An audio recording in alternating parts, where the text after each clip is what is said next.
직장에서 은퇴 후 노후에 소득이 끊기는 시기에 이 정기적으로 지출해야 하는 것 중에 가장 부담스러운 것은 무엇일까요? 그것은 바로 매월 부담해야 하는 이 건강보험료가 아닐까요? 저와 함께 하나하나 알아보는 시간을 가질 테니 놓치지 말고 끝까지 들어주시길 바랍니다.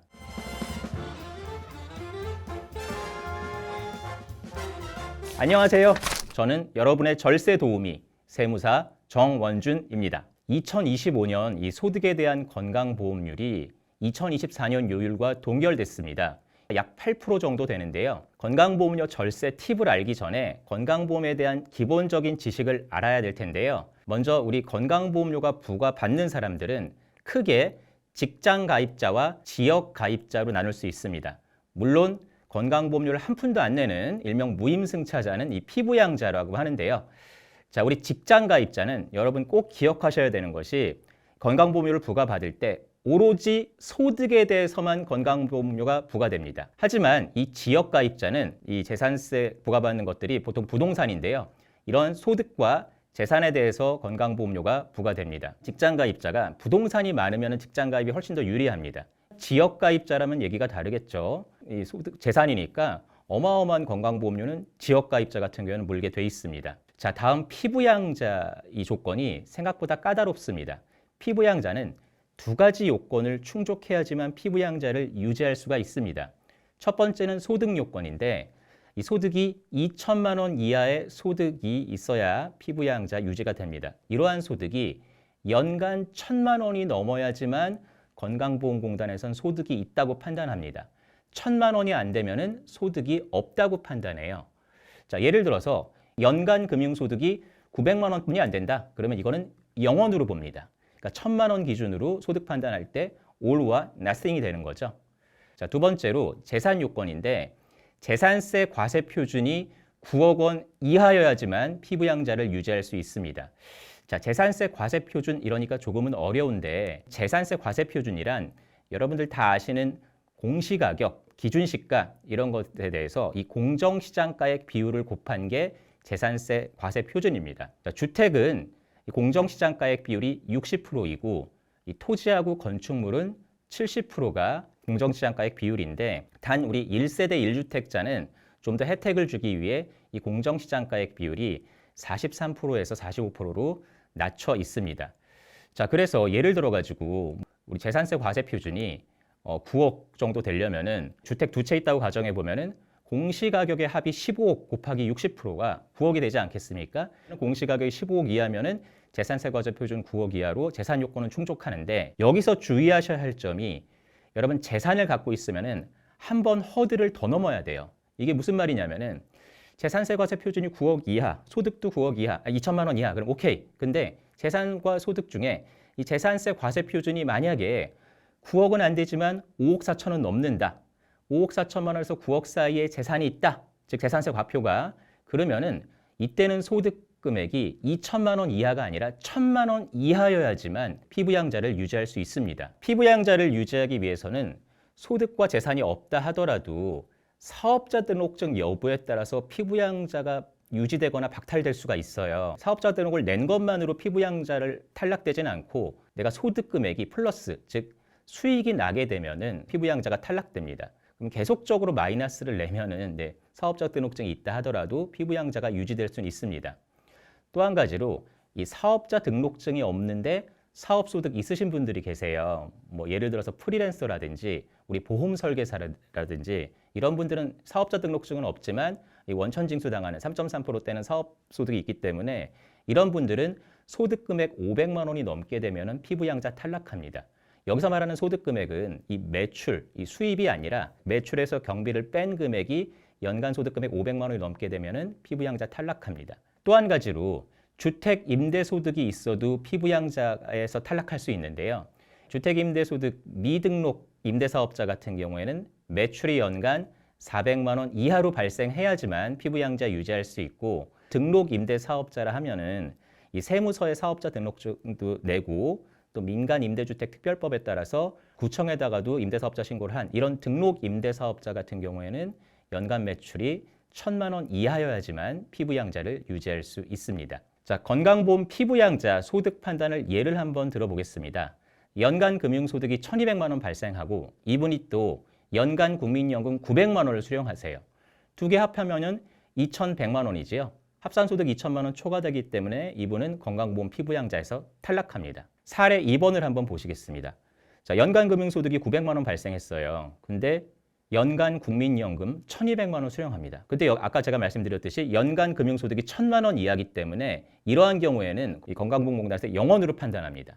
그래서 합계 1,200만 원으로 건강보험 피부양자를 유지하게끔 돼 있습니다. 자, 그래서 노후에 이런 공적 연금을 수령하는데 연간 금융소득이 1,000만 원이 넘게 되면 굉장히 건강보험료 부담이 올라갈 수 있다. 이렇게 정리해 보도록 하겠습니다. 은퇴자의 건강보험료 절감 팁 중에 첫 번째로 임의계속 가입 제도를 한번 고려해 보실 필요가 있는데요. 내가 직장을 잘 다니다 퇴직하게 되면은 이제 지역 가입자가 돼서 너무 건강보험료가 부담스러울 수도 있을 거 아니겠습니까?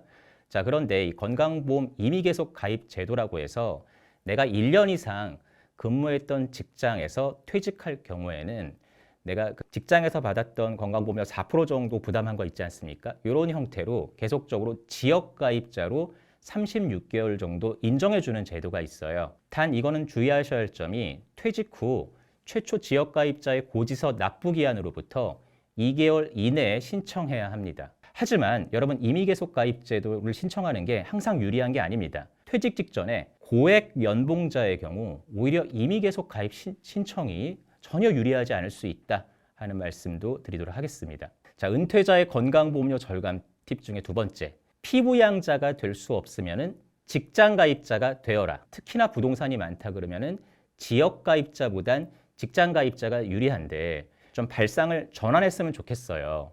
내가 또는 우리 가족이 나를 한번 고용하는 것도 한번 고려해 보실 필요가 있습니다. 자, 사연 한번 읽어보겠습니다. 저는 교직 생활 약 37년을 끝으로 올해 말 은퇴를 앞둔 서울 시내 모 중학교 교장입니다. 현재 연봉은 약 1억 원 정도입니다. 은퇴 후 교직원연금은 매달 약 300만 원 정도 나온다고 합니다. 재산이라고는 부부가 함께 거주하고 있는 서울 강동구에 공시가격 9억 원, 시세로는 약 14억 원 정도 하는 아파트를 보유하고 있습니다. 알아본 바로는 은퇴 후에 지역가입자로 매월 30만 원의 건강보험료가 부과된다고 합니다. 300만 원 연금 수령해서 생활비 내고 경조사 참석하고 건보료까지 내려니 여간 부담스러운 게 아닙니다. 첫 번째 질문이 혹시 따로 사는 아들이 삼성전자에 근무하는데 아들 회사의 건강보험 피부양자로 들어갈 수 있을까요? 하고 질문을 주셨는데 여러분 그 교직원연금 즉 공적연금이 월 300만 원이면은 연간 3,600만 원 수령하시기 때문에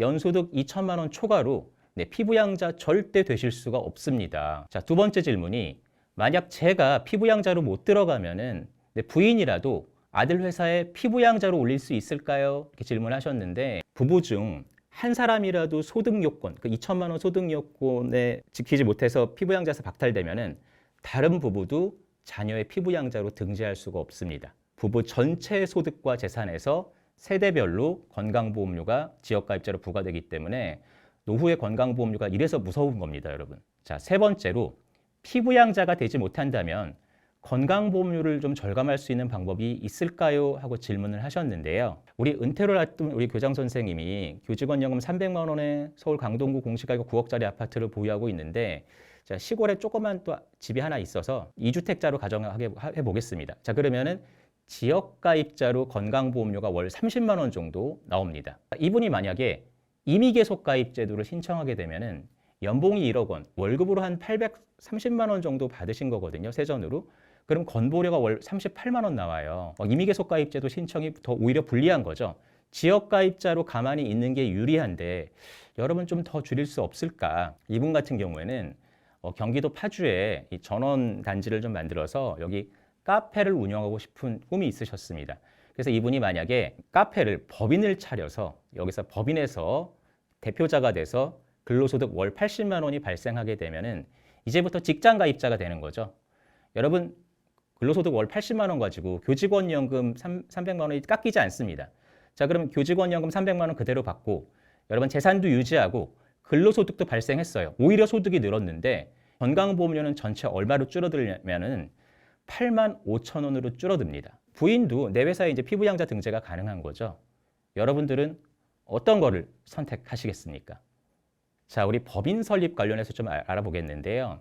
자, 1인 법인 또는 가족 법인을 설립해서 임원이 돼서 월급을 발생하는 이 직장 가입자가 되는 방법이 있고, 또 기존 자녀나 배우자 회사에 임원이 돼서 일을 해야 되는 거죠. 그래서 직장 가입자로 등재하는 방법이 있는데, 제가 직원이 아닌 임원이 돼야 하는 이유를 좀 말씀을 드리겠습니다.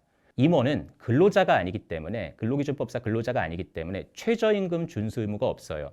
최저임금이 현재 2025년에 만 30원, 주 40시간 근무하게 되면 약 209만 원 정도 이제 발생하는데, 임금이 높으면은 이 종합소득세가 또 증가합니다. 그러니까 건강보험료 절감에 대해서 이 상쇄가 되는 거예요. 종합소득세 증가가 상쇄되기 때문에 임금이 많으면 굉장히 좀 불리하게 되는 거죠. 자, 두 번째 사연 한번 보겠습니다. 최근 언론 기사에 따르면은 이 서울 소재 대학가의 원룸 평균 월세가 61만 원 정도라고 합니다. 이번에 저도 대학 근처에 조그만 오피스텔을 구입해서 이 보증금 1억 원에 월 70만 원 월세를 받게 되었습니다. 기존에 저는 국민연금으로 월 100만 원씩 수령하고 있고요. 현재는 건강보험이 직장생활하는 딸의 피부양자로 되어 있는데요. 피부양자를 계속 유지할 수 있을지, 아니면 지역가입자로 전환돼서 건강보험료가 높게 부과될지 궁금합니다. 이런 사연을 주셨는데, 일단 이분께서 이 오피스텔에서 월 70만 원 나오니까 연간 사업소득은 840만 원 정도 나오고, 국민연금은 월 100만 원 수령하시면 공적연금이 연간 1,200만 원 수령하시는데, 먼저 소득 요건 한번 따져보겠습니다. 자, 공적연금 연간 1,200만 원 플러스 이 사업소득이, 매출은 연간 840만 원이지만 사실상 여기 이제 쓰는 필요 경비를 좀 파악을 해봐야 되는데, 제가 경비율 대략적으로 40% 가정하게 되면은 336만 원 정도 반영하게 되면은 전체 합한 소득 금액이 2천만 원 이하예요. 소득 요건은 여러분 어느 정도 넘어갈 수 있는데, 이제 두 번째로 재산 요건을 한번 따져보겠습니다. 일단은 재산이 있기 때문에 재산세 과세 표준이 이제 5억 4천만 원에서 9억 원 사이라 그러면은 합산 소득 금액 1,000만 원 이하라는 피부양자 유지 규정이 있지 않겠습니까? 자, 그런데 이 오피스텔의 공시가격이 뭐 9억이 넘는 경우는 많지가 않습니다. 보통 9억 정도 60% 곱하게 되면 5억 4천만 원인데, 오피스텔 공시가격이 9억 이하이고 다른 재산이 없다면 피부양자 유지가 가능합니다. 그러나 오피스텔도 있는데 내가 거주하고 있는 뭐 집도 있어요. 합해보니 공시가격 약 9억 초과, 재산세 과세 표준이 5억 4천만 원 초과되게 되면은 이 공적연금 1,200만 원 때문에 아무리 사업소득에서 뭐 경비를 매출만큼 쓴다 하더라도 소득이 1,000만 원 초과 때문에 피부양자는 유지하기 어렵지 않을까, 이렇게 판단하겠습니다. 1인 법인 또는 가족 법인 설립 시 유의사항에 대해서 좀 살펴보겠습니다. 단순히 건강보험료 절감 목적으로 법인 설립은 여러분 절대 금물입니다. 여러분, 건강보험료 절감 금액보다 이 법인 세무대리 비용도 발생할 뿐더러 이 근로소득이 발생하기 때문에 이 타소득하고 합산해서 이 종합소득세 증가까지 같이 고려해야 됩니다. 자, 그래서 법인 설립을 해야 되는 사람들은 노후에 꼭 하고 싶었던 일 또는 취미 생활을 이 법인으로 설립해서 급여를 발생하시는 것을 추천드립니다. 자, 예를 들어서 뭐 전원 지역에 카페를 하나 내고 싶다. 그럼 카페를 법인으로 설립하는 거죠. 자, 그다음에 소규모 음식점을 창업한다. 음식점 창업을 법인으로 하는 거예요. 또 임대업을 하고 싶다. 그럼 임대법인을 설립해서 임대법인에서 부동산을 구입해서 임대하는 방법도 있습니다.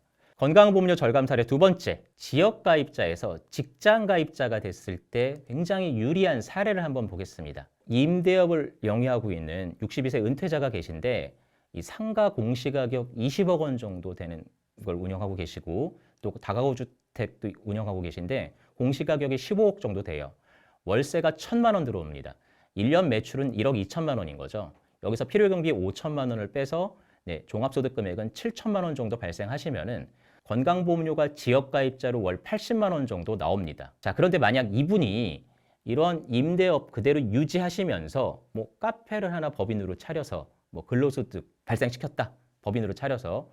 그래서 월 80만 원의 근로소득이 발생하게 되면은 월세는 그대로 받는 거예요. 임대업의 월세 그대로 받고 근로소득까지 발생하게 되면은 오히려 소득이 늘어났는데 건강보험료는 월 35만 원으로 줄어듭니다.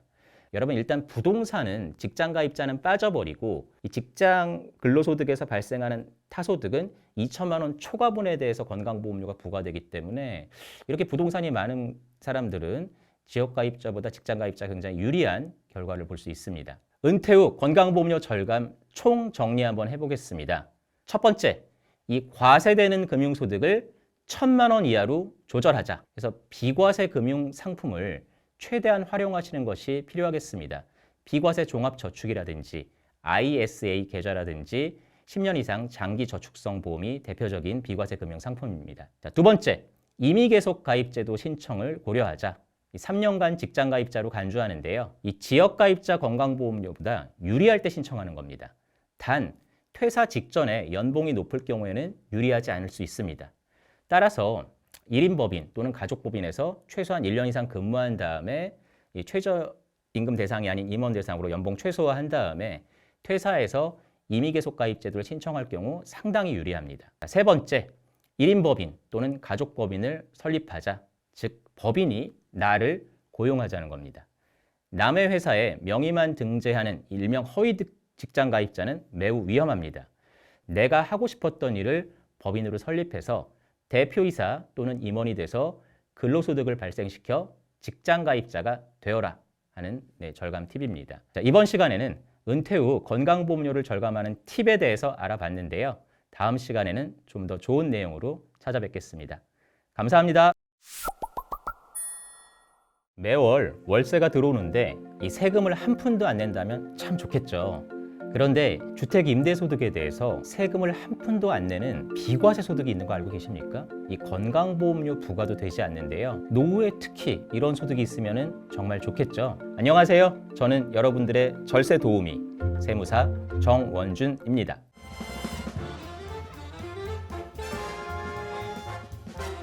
모 중견기업에서 퇴사한 박모 씨와 김모 씨는 입사 동기예요.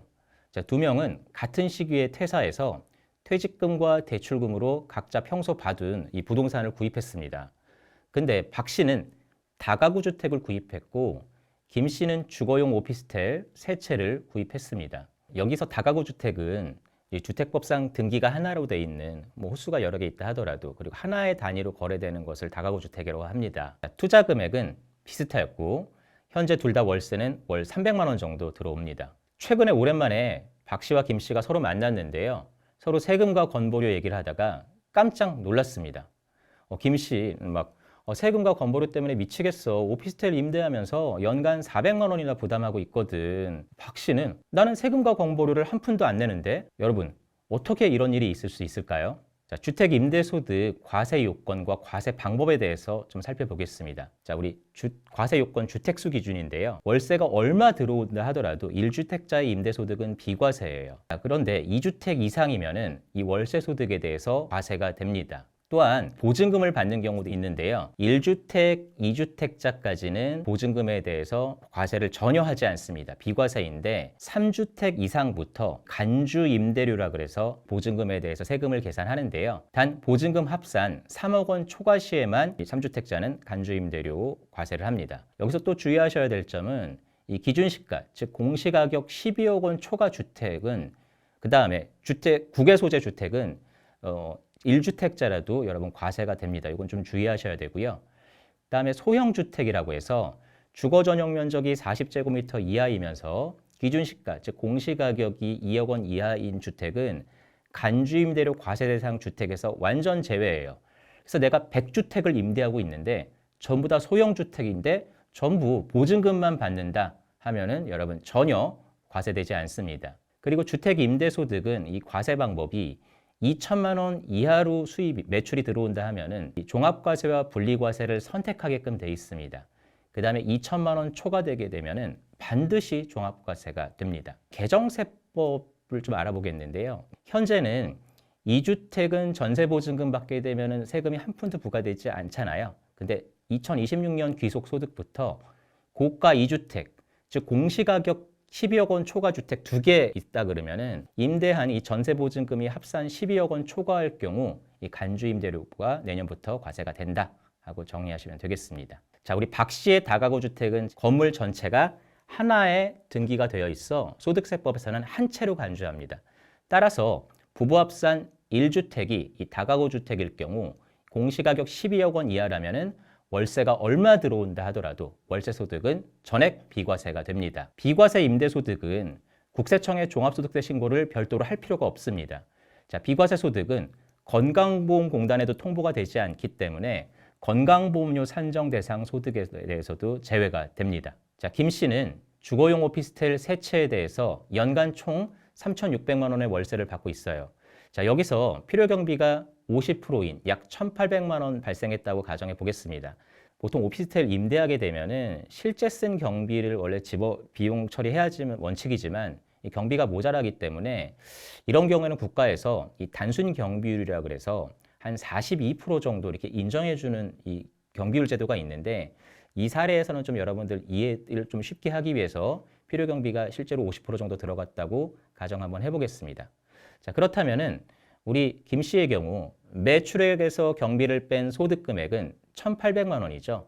자, 김 씨가 소득 때문에 부담해야 되는 건강보험료는 1,800만 원의 약 8%인 연간 144만 원 정도 되고요. 소득에 대해서만 월 12만 원의 건강보험료 고지를 부과받습니다. 자, 김 씨가 지역가입자라면은 소득뿐만 아니라 사실상 재산에 대해서도 건강보험료가 부과되기 때문에 실제로 부담하는 건강보험료는 이 12만 원보다 더 클 것으로 예상이 듭니다. 반면 다가구 주택 한 채를 보유한 박 씨는 건강보험료를 한 푼도 내지 않아도 되는 거죠.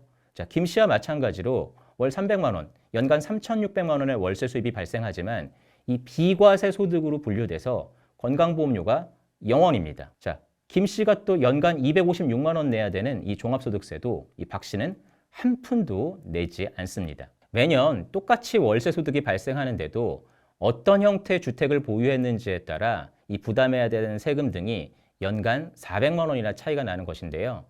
세금 외에 별도의 비용이 추가로 또 들어가는 게 있습니다. 김 씨는 임대소득, 이 과세소득이기 때문에 본인이 이제 하기가 어렵기 때문에 세무기장을 의뢰하는 경우가 대부분이고 이 세무대리인한테 매월 내야 할 기장료와 조정료 등이 월 10만 원이라고 하면은 연간 120만 원의 세무대리 비용을 추가로 부담해야 됩니다. 박 씨는 임대소득 비과세이기 때문에 세무기장을 의뢰할 필요가 없어요. 같은 월 300만 원, 연간 3,600만 원 임대소득이 발생해도 이 박 씨는 한 푼도 안 내지만 김 씨는 세금, 건보료, 세무대리 비용으로 총 520만 원을 부담해야 합니다. 여기서 잠깐 시청자들이 절대 오해하시면 안 되는 거. 제가 그렇다고 노후에 다가구 주택을 구입하라고 권유드리는 게 여러분 절대 아님을 분명히 밝혀드립니다. 단지 1주택이면서 비과세되면서 월세가 많이 나오는 사례를 위해서 이 다가구 주택을 언급한 것이고요. 이 다가구 주택은 여러분 아시다시피 관리하기도 어렵고 유지 보수 비용도 만만치 않게 들어가기 때문에 특히 노후에는 신중하게 접근하셔야 합니다. 은퇴 후 비과세 소득 총 정리 한번 해보겠습니다. 첫 번째로 이 비과세 사업소득을 활용하는 것입니다. 공시가격 12억 이하 1주택의 임대소득 비과세 전략을 활용하는 방법도 있고요.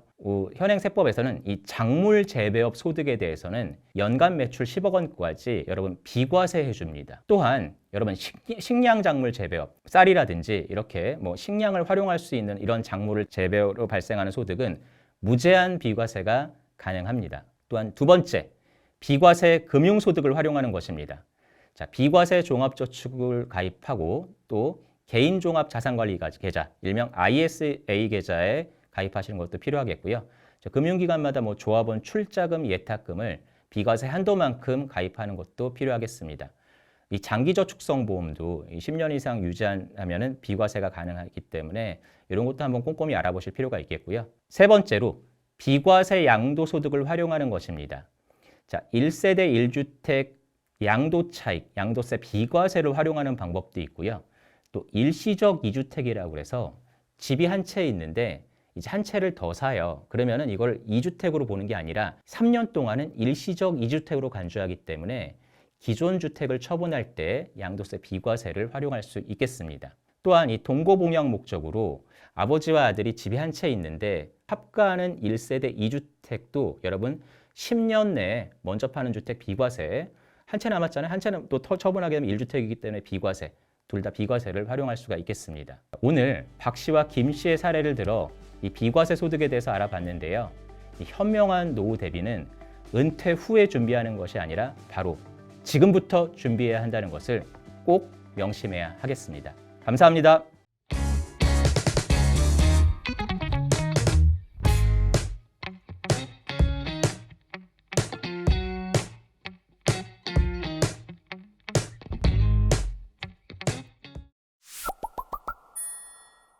노후에 한 푼이 아쉽다. 국민연금 깎여도 조기 수령 90만 명, 국민연금 앞당겨 받기 올해 5만 명 가까이 급증했다. 이러한 뉴스와 기사들이 많이 보이는데요. 자, 그렇다면 나의 국민연금은 이 정상적인 연금 개시 시기보다 이 당겨받는 게 유리할까요? 아니면 늦춰받는 게 유리할까요? 저와 함께 하나하나 알아보는 시간을 가질 테니 놓치지 말고 끝까지 들어주시길 바랍니다.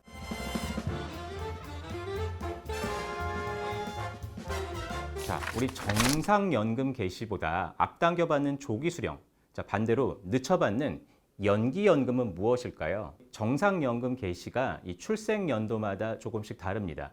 1952년 이전 출생은 만 60세부터, 이 중간에 1961년부터 1964년생은 만 63세, 1965년생부터 1968년생은 만 64세, 1969년 이후 출생은 만 65세인데, 자, 이 정상적인 연금 개시보다 최대 5년간 빨리 땡겨받을 수가 있습니다.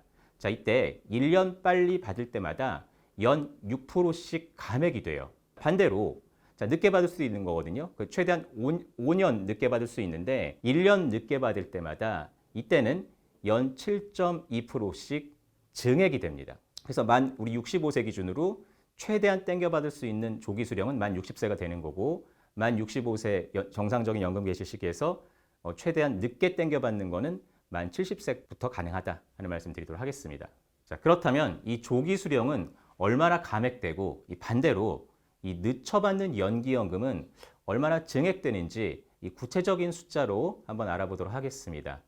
이 정상연금, 연금 개시 시기가 만 65세 받는 분을 가정해 보면은 이분이 만약 국민연금을 월 100만 원씩 평생 받을 수 있다. 이러한 가정으로 해서 이 조기 수령 5년간 땡기게 되면 1년 땡길 때마다 6%씩 감액되니까, 자, 1년 땡기면은 이분은 94만 원 평생 받는 거고, 자, 2년 땡겨서 만 63세 받으면은 12% 감액돼서 88만 원씩 평생 받는 거고, 나중에 이제 5년 땡겨서 만 60세부터 조기연금을 수령한다 그러면은 무려 30%가 감액돼서 이분은 평생 70만 원을 받게 됩니다. 자, 반대로 우리 연기연금은 1년 늦출 때마다 7.2%씩 증액되니까 이분이 이제 66세 때 연금 개시하게 되면은 107만 2천 원, 그 다음에 2년 늦춰서 만 67세 연금을 수령하게 되면은 14.4%가 증액돼서 114만 4천 원. 자, 만약 5년 늦춰서 만 70세 때 연금을 수령한다 그러면은 36%, 월 136만 원씩 평생 받을 수 있습니다. 자, 그러면은 우리가 조기 수령한 사람보다 이 정상연금을 받거나 아니면 연기연금을 받는 사람은 언제 추월하냐? 이걸 한번 가정해 봤는데요. 우리가 이제 조기연금 받는 사람을 이제 거북이라고 한번 가정해 보고, 연기연금 받는 사람 토끼라고 한번 가정해 보겠습니다. 그래서 거북이보다는 빠르고 토끼보다 느린 동물이 뭔가 했는데 제가 돼지를 가정해 보겠습니다. 여러분 돼지 꿈꾸시라고. 네, 정상연금 100만 원을 받는 사람이 이제 조기연금 70만 원, 연기연금 136만 원으로 5년간 땡겨받을 때, 5년간 늦출 때 쭉 누적 수령 금액을 계산해 봤어요. 계산해 봤더니 조기연금 수령에 비해서 이 정상연금 수령할 때, 여러분 76세를 보시면은 이때 1억 4,400만 원이 돼서 이때 조기연금을 추월하는 결과를 보실 수가 있고요. 그 다음에 이제 연기연금을 수령하는 사람은 나이가 80세가 되면은 조기연금 수령하는 사람에 비해서 80세 때 1억 7,952만 원 정도 이제 누적 수령 금액이 돼서 추월하게끔 됩니다. 또 우리 연기연금 수령하시는 분은 이 정상연금 추월하는 시기가 만 83세 2억 2,848만 원을 수령하시게 됩니다. 자, 결론을 말씀드리면은 우리가 76세까지 생존할 경우 5년 빠른 이 조기연금 수령보다 정상연금을 수령하는 게 더 유리하다, 이런 결과가 나오고요. 또 결론적으로 80세까지 생존할 경우 정상에서 5년 빠른 조기연금을 수령하는 것보다 정상에서 5년 늦은 연기연금을 수령하는 것이 더 유리한 것으로 나옵니다. 또 한 가지로 이 83세까지 생존할 경우 이 정상연금을 수령하는 것보다 5년 늦은 연기연금을 수령하는 것이 더 유리한 결과가 나옵니다. 자, 그러나 이와 같은 이것은 물가 상승률과 화폐 시간 가치를 고려하지 않는 단순 누적 수령 금액의 비교일 뿐인 것이죠. 화폐 시간 가치, 물가 상승률과 이 소득 부재 노년식의 화폐 가치가 좀 충돌하는데요. 화폐 시간 가치란 우리 현재 100만 원과 5년 후에 100만 원, 또 10년 후에 100만 원은 완전히 다른 거 아니겠습니까? 자, 예를 들어서 매년 3% 물가 상승률을 가정해 보면은 현재 100만 원에 이 3% 물가가 반영된 5년 후의 금액은 116만 원이에요. 그러니까 현재 100만 원이 5년 후 116만 원하고 똑같은 거죠. 또한 5년 후에 100만 원은 3% 물가 반영 시 현재 가치로는 86만 원입니다. 그럼 현재 86만 원과 5년 후에 100만 원은 같은 가격이라는 거죠. 자, 또 마찬가지로 현재 100만 원에 이 3%가 물가가 반영된 10년 후 금액은 134만 원입니다.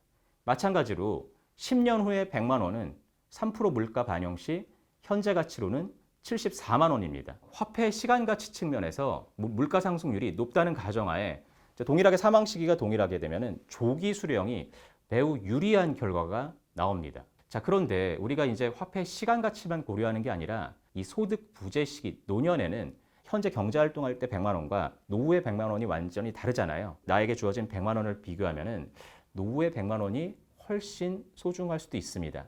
따라서 노후의 화폐 가치 측면에서는 소득이 없는 노년에 많이 받는 게 유리할 수도 있는 것이죠. 자, 우리 국민연금 조기 수령이 불가능한 경우가 있습니다. 가입 기간이 10년 미만이면 당연히 안 되는 거고 연금 나이가 미도달해도 여러분 받을 수 없는 거죠. 조기 수령. 그 다음에 일정 소득이 발생할 경우 요 A값이라고 하는데 A값 이상으로 소득이 발생되게 되면은 이 조기 수령이 불가능해요. 정상연금도 A값 초과 소득이 있으면은 감액이 되는데 여러분 최대 5년간만 감액됩니다. A값이란 최근 3년간 전체 가입자의 평균 소득 월액인데요.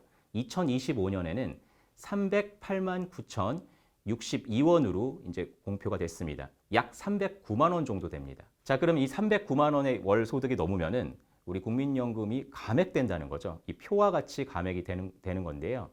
그러면 우리 A값을 판단하는 이 309만 원이 넘냐 안 넘느냐 판단하는 소득에는 오로지 세법에서 두 가지 소득만 들어갑니다. 첫 번째가 이제 근로소득이고 두 번째가 사업소득인데요. 근로소득, 사업소득 중에 이 총급여가 들어가는 게 아니라 총급여에서 근로소득 공제를 뺀 금액을 근로소득 금액이라고 하고 이 사업소득도 마찬가지로 매출액에서 필요경비 뺀 것을 사업소득 금액이라고 합니다. 자, 그러면 총급여가 얼마 정도 돼야지 우리가 309만 원이 넘냐 안 넘냐 판단할 수 있냐? 연간 총급여가 약 4,928만 원, 대략 연봉 5천만 원이 넘으면은 국민연금이 감액될 수 있구나 이렇게 판단하시면 되겠고요. 두 번째로 이제 사업소득인데 이 사업소득에 여러분 임대소득도 포함입니다. 자, 그러면 이제 사업자라면은 연간 매출에서 이 필요경비를 뺀 금액이 3,700만 원이 넘으면 이게 309만 원이 넘거든요. 그래서 감액될 수가 있습니다. 자, 여기서 여러분들 많은 분들이 궁금해하시는 게 이자소득, 배당소득, 연금소득, 기타소득, 다른 종합소득은 절대 A값에 포함되지 않습니다. 자, 예를 들어서 내가 노후에 금융소득이 아무리 많아도 내가 은행 이자를 엄청나게 많이 받는다 아니면 주식 배당금을 엄청나게 많이 받는다 하더라도 우리가 금융소득 2천만 원이 넘으면 금융소득 종합과세자가 되거든요. 세금도 많이 낼 수 있는데 금융소득 종합과세가 된다 하더라도 절대 국민연금 감액되지 않으니 함부로 여러분 연기 신청하지 말라고 권유드리도록 하겠습니다. 자, 우리 연금 개시 시기에 이 근로소득이나 사업소득이 있으면은 이게 이제 공적연금, 국민연금하고 합산해야 돼요. 그래서 종합과세 리스크가 있어서 여러분 이 연금 개시 시기에 이런 근로소득이나 사업소득이 있으면은 연기연금을 신청하는 것이 세금 측면에서는 더 유리할 수도 있습니다. 자, 왜냐하면 공적연금 소득은 근로소득과 사업소득과 합산을 하게 되어서 높은 종합소득세 부과 우려가 있고요. 자, 두 번째로 특히나 이 소득이 A값을 초과하게 되면은 자, 연금을 감액당하면서 타는 것보다 5년만 연기해서 나중에 평생 많이 타는 것이 더 유리할 수도 있습니다. 그렇다면 조기 수령이 유리한 경우와 연기연금이 유리한 케이스를 각각 살펴보겠습니다. 조기 수령이 유리한 경우 첫 번째, 생활비 등 지금 당장 여유자금이 부족한 경우는 조기 수령해야겠죠. 자, 두 번째, 지병이 있거나 위험 직군에 종사하는 경우 조기 수령이 좀 유리하다 이렇게 좀 말씀을 좀 드리도록 하겠습니다. 세 번째로 이 건강보험료 피부양자가 되기를 원하는 경우입니다. 여러분 공적연금소득, 이 국민연금 수령액은 전액 다 건강보험공단에서 소득으로 봐요. 그래서 만약에 내가 다른 소득이 하나도 없고 국민연금을 연간 2천만 원 받는다. 그래서 소득 2천만 원 나누기 12월 하게 되면 166만 원이 되기 때문에 여러분 국민연금 166만 원만 수령하더라도 피부양자 탈락해요. 그럼 여유 있게 내가 조기 수령했더니 150만 원 정도 되더라. 160만 원 이하로 떨어지더라 하면은 여러분 조기 수령하는 게 유리할 수도 있습니다. 단 이때는 여러분 재산세 과세 표준 이게 이제 공시가격의 60%에서 70% 정도 되는데 이 금액이 5억 4천만 원 이하여야지만 2천만 원 이하일 때 피부 양자 가능하다는 말씀 드리도록 하겠습니다. 자, 네 번째로 화폐의 시간 가치, 즉 현재 가치를 중요하게 생각하거나 현재 재투자 등 기회비용을 선호하는 경우도 조기 수령하는 게 유리하겠죠. 또한 다섯 번째로 향후 물가 상승률이 매년 높을 것으로 예측하는 경우도 조기 수령이 유리합니다. 자, 그럼 연기연금이 유리한 경우 한번 살펴보도록 하겠습니다. 자, 첫 번째로 근로소득이나 사업소득이 발생해서 이 A값을 초과해서 연금이 감액되는 경우입니다. 종합과세도 되고 감액도 되느니 차라리 최대 5년간 연기해서 종신토록 많이 받는 것이 유리하다고 판단되고요. 자, 두 번째로 이 건강관리를 잘해서 83세 그 이상 생존할 가능성이 높은 경우는 연기연금이 유리할 수 있습니다. 자, 세 번째로는 우리가 70세까지 근무 또는 사업을 하고 70세 이후에 근로소득이나 또는 사업소득이 중단되는 경우도 우리 연기연금이 더 많이 수령하기 때문에 유리하고요. 자, 그다음에 노후의 화폐 가치를 좀 더 선호하는 경우도 연기연금이 유리하다고 판단됩니다. 자, 여러분, 그럼 난 잘 모르겠다. 난 어디에도 해당되지 않는 것 같다. 판단되시면은 남들이 뭐 조기연금 수령하는 게 유리하다. 이런 것을 이제 부안해동 하시는 것보다 정상적으로 연금을 수령하시는 것을 권유드립니다. 내가 이 경제활동하면서 차곡차곡 낸 나의 소중한 국민연금 이 수령 시기를 땡기느냐 늦추냐에 따라 평생 수령하는 금액이 달라지니 신중하게 여러분 잘 판단하셔서 의사결정하시고 한 번 선택하셨으면 후회하지 마시라고 권유드립니다. 자, 여러분들이 어떤 방법을 선택하든지 특히 이 건강관리를 잘 하셔서 오래오래 사시는 것이 가장 유리하게 국민연금을 받는 방법임을 꼭 명심하셨으면 좋겠습니다. 그래서 자, 오늘부터 운동, 다음번에 더 유익한 정보로 찾아뵙겠습니다. 감사합니다. 얼마 전 2025년 3월 20일에 이 국민연금법 개정안이 통과되었습니다. 가입자가 매달 내는 보험료율은 9%에서 13%로 상승하고 은퇴 후 수급 연령에 도달해 받는 연금액은 은퇴 전 평균 소득의 40% 수준에서 43%로 오르게 된다고 합니다. 자, 그렇다면 60세 이전에 직장에서 퇴직을 해서 이 소득이 없는데 국민연금 보험료를 계속 내야 하나 말아야 하나 뭐가 유리한지 고민이신 분들이 계실 텐데요. 자, 오늘 Q&A로 알아보는 시간을 가질 테니 놓치지 말고 끝까지 시청해 주시면 감사하겠습니다.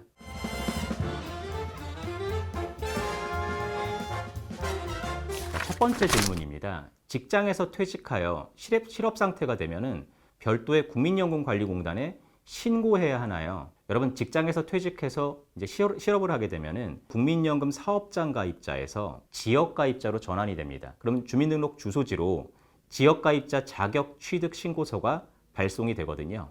그럼 여러분들은 두 가지 중에 하나를 선택해야 됩니다. 첫 번째로 납부 예외제도 신청이 가능한데요. 실업급여 수령 중에도 신청이 가능하고 이 구직급여는 국민연금에서 소득으로 보지 않습니다. 자, 소득이 없으니 납부예외제도를 신청하겠다 해도 되는 거고, 자, 두 번째, 지역가입자 납부신고도 가능해요. 소득이 없어도 국민연금 보험료를 납부하기 원할 경우 일정 금액을 납부할 수 있습니다. 자, 두 번째 질문인데요. 소득이 없는 상태에서 지역가입자를 선택해서 납부할 경우 이 보험료는 어떻게 책정이 되나요? 하는 질문을 주셨는데요. 자, 국민연금은 기본적으로 이 소득 월액의 이 보험료율, 즉 2025년 기준 9%인데 13%로 2020년부터 늘어나겠죠. 이걸 적용해서 이 보험료를 산정합니다. 하지만 임의가입자는 이 고정된 소득이 이 공단에서 확인이 되지 않는 경우가 많기 때문에 우리 전체 가입자의 소득 중위수 2025년 6월까지 적용 금액은 현재 100만 원으로 고지가 돼 있고요. 요거 100만 원을 기준으로 최소 보험료는 이제 9만 원을 내셔야 돼요. 내년에 13%로 인상되게 되면 14만 원을 내셔야 한다고 예상이 되고요. 2025년 6월까지는 55만 5,300원이 최대 보험료인데 2025년 7월부터는 57만 3천 원이 최대 보험료라서 지금 현재는 9만 원에서 여러분 55만 5,300원 요 사이에서 선택해서 납부하시면 된다. 이렇게 정리하시면 되겠습니다. 자, 세 번째 질문입니다. 직장에서 퇴사하면 이 자동으로 임의가입자로 전환되는 것인가요? 정답은 아닙니다. 직장에서 퇴사했다고 임의가입자로 전환되는 게 아니에요. 자, 앞에서 살펴본 대로 납부 예외 제도를 신청하거나 지역가입자로 신고해서 보험료를 납부해야 합니다. 임의가입은 이 사업장 가입자나 지역가입자가 될 수 없는 사람도 이 국민연금에 가입해서 연금 혜택을 받을 수 있도록 하는 제도로서요. 사업장 가입자와 지역가입자 이외에 18세 이상 60세 미만자가 이 본인이 희망할 경우 신청에 의해서 임의가입자가 될 수 있습니다. 자, 임의가입자의 대표적인 경우가 남편이 직장 생활을 하고 사업소득이 없는 가정주부인 경우, 또 두 번째로 18세 이상 27세 미만인 자로서 학생이거나 공복무 등으로 소득이 없는 자, 국민연금을 납부한 사실이 없는 자들도 임의가입자가 될 수 있습니다. 네 번째 질문, 직장에서 퇴사 후 지역가입자로서 최저보험료 월 9만 원을 신청해서 현재까지 되고 있습니다. 근데 프리랜서 활동이나 자영업을 해서 부정기적으로 만약 사업소득이 발생하게 되면은 이 보험료가 인상되나요? 하는 질문을 주셨는데요. 여러분, 프리랜서라든지 이 사업자 등록증이 없는 자영업자 등 이런 지역가입자는 중위수 기준 소득 월액 100만 원 기준으로 현재는 이제 9%인 9만 원의 보험료를 납부 중에 국세청에서 이제 송부된 소득 자료를 공단이 수령하게 되면은 납부하는 보험료가 변경됩니다. 우리가 최초에 책정된 보험료보다 더 많이 내는 것은 가능한데 적게 내는 것은 불가능하다는 말씀을 드리겠는데요. 예를 한번 들어볼게요. 국세청에서 파악된 월 소득이 50만 원이다. 그러면 50만 원 곱하기 9%인 현재 4만 5천 원만 내야 되는데 나는 9만 원 계속적으로 낼게. 이 9만 원 내는 것은 가능합니다. 하지만 국세청에서 파악된 월 소득이 200만 원이면은 이게 9%인 18만 원 내야 되는데 아니 난 처음에 신고한 9만 원만 낼게. 이건 안 된다는 거죠. 18만 원을 계속 내야 된다. 이렇게 체크하시면 되겠습니다. 다섯 번째 질문인데요. 과거 실직 또는 폐업으로 국민연금을 납부하지 못한 기간이 있습니다. 현재 소득이 발생하고 있는데 과거에 납부하지 못한 보험료를 현재 납부할 수 있을까요? 금액이 크면 할부로 낼 수도 있나요? 네, 정답은 가능하다입니다. 자, 이것을 연금보험료 추납부, 추납 이렇게 부르는데요. 자격 상실 시에는 추납이 불가능하고요. 즉 현재 국민연금에 소득 신고하거나 임의가입 중인 경우에만 가능하다는 말씀 드리도록 하겠습니다. 추납 대상 기간은 사업 중단이나 실직 등 연금보험료를 납부할 수 없었던 납부 예외 기간에 해당이 되는데 단 최대 10년 미만만 여러분 추납 대상 기간이다. 그래서 너무 오래된 거를 추납은 지금 현재 못한다 하는 말씀 드리도록 하겠습니다. 자, 납부 방법으로는 이 추납보험료를 전액 일시에 납부하거나 금액이 클 경우 월 단위 최대 60회 분할해서 납부할 수 있습니다. 물론 이 분할하여 납부 시 분할 납부 이자가 있는데요. 1년 만기 정기예금 이자율을 가산합니다. 여러분, 추납부, 추납의 최대 장점이 뭔지 아십니까? 종합소득이 많은 해에 추납을 하면은 이 종합소득에서 전액 소득공제가 돼서 절세 효과가 매우 크다는 이 장점이 있습니다. 여섯 번째 질문인데요. 이 실직 후 구직 기간 동안 실업 크레딧 제도를 25%만 보험료를 납부하면 된다고 해서 공단에서 75%를 부담해 준다던데 사실인가요? 질문하셨는데 사실이고요. 구직급여 수급자가 연금보험료 납부를 희망하고 본인 부담분 연금보험료 25%만 납부하는 경우 국가에서 보험료 75%를 지원해 줘요. 근데 이게 오랫동안 해주는 게 아니라 생애 최대 12개월까지만 추가 지원을 해줍니다. 그래서 이제 예를 들어서 인정소득은 산업적 평균소득의 50%로 하되 상한은 70만 원, 이 인정소득 9%여서 예를 들어 실직전 급여가 180만 원이었다면 이 금액의 절반인 50%인 90만 원의 보험료가 부과 기준이 되지만 인정소득은 최대 70만 원을 초과할 수 없기 때문에 70만 원 기준으로 산정합니다. 그러니까 국민연금 보험료율은 9%니까 70만 원의 9%인 6만 3천 원이 월 보험료이며 가입자가 이 금액의 25%인 15,750원만 내면은 1개월의 가입 기간이 추가됩니다. 자, 이런 실업 크레딧은 이 재산 및 소득 제한 기준이 있는데요. 재산 기준은 재산세 과세 표준의 합이 6억 원 이하여야 되고 소득 기준으로는 연간 종합소득 금액, 여러분 사업소득이나 근로소득은 제외한 연간 소득 금액이 1,680만 원 이하여야만 됩니다. 자, 실업 크레딧은 국민연금 사각지대를 해소해서 국민연금 수급 기회를 확대하기 위해 시행된 제도인데요. 자, 실업 크레딧 신청하면은 납부해야 하는 국민연금 보험료의 75%를 지원받을 수 있어서 새로운 시작을 준비하는 실업 기간에도 부담 없이 노후 준비를 쭉 이어갈 수 있다는 장점이 있습니다. 자, 일곱 번째 질문입니다. 20대 후반에 직장 생활을 해서 53세에 실직을 하였습니다. 자, 국민연금은 60세까지 납부할 수 있다던데 소득이 없는 기간에 지역가입자로 신청해서 납부를 하는 것이 유리할까요? 하는 질문인데요. 제 대답은 여러분 신중하게 잘 판단하라입니다. 자, 우리 표를 보시면은 자, 국민연금 보험료 불입 시에 여러분 직장 생활할 때 국민연금 보험료 이제 불입하면 소득공제가 되잖아요. 자, 그럼 소득공제를 받은 금액이 있고 또 소득공제를 못 받은 금액도 있지 않겠습니까? 뭐 예를 들어 갖고 지금 실직을 했는데 계속 보험료를 납부하면은 소득공제를 받지 못한 기간이 됩니다. 자, 그럼 나중에 공적연금을 수령할 때 연금소득세를 국가에서 부과하는데 연금소득, 소득공제를 받은 금액은 연금소득으로 봐서 세금을 부과해요. 자, 그러면 소득공제를 받지 못한 금액은 여러분 소득이 아니기 때문에 세금이 없는 거죠. 자, 그런데 이 건강보험료는 이 건강보험공단에서 이 공적연금소득은 소득공제를 받았던 받지 않았던 간에 무조건 소득으로 봅니다. 약간 무대뽀다 이렇게 여러분 생각하시면 되겠고요. 자, 근데 여러분 이 소득공제를 받지 못한 기간 내에 국민연금을 불입하셨다면은 여러분 반드시 연금 개시 전에 공단에다가 홈택스에서 소득.점 세액공제 확인서를 공단에다 제출해야지만 소득공제 받지 못한 금액에 대해서 여러분 연금소득세가 과세되지 않습니다. 여러분 꼭 기억하셔야 되는 거고 이걸 놓치시는 분들이 상당히 많더라고요. 그럼 만약 그 국민연금을 수령할 때 연금소득으로 봐서 어떻게 내가 신고해야 되느냐? 세금 신고를. 공적연금만 수령할 경우에는 여러분 공단에서 원천징수 연말정산으로 과세가 종결이 되니까 세무서 안 찾아가셔도 되고요. 하지만 이 공적연금 소득 외에 다른 종합소득이 있을 경우에는 합산해서 여러분 종합과세가 된다는 점에 여러분 유의하셔야겠습니다.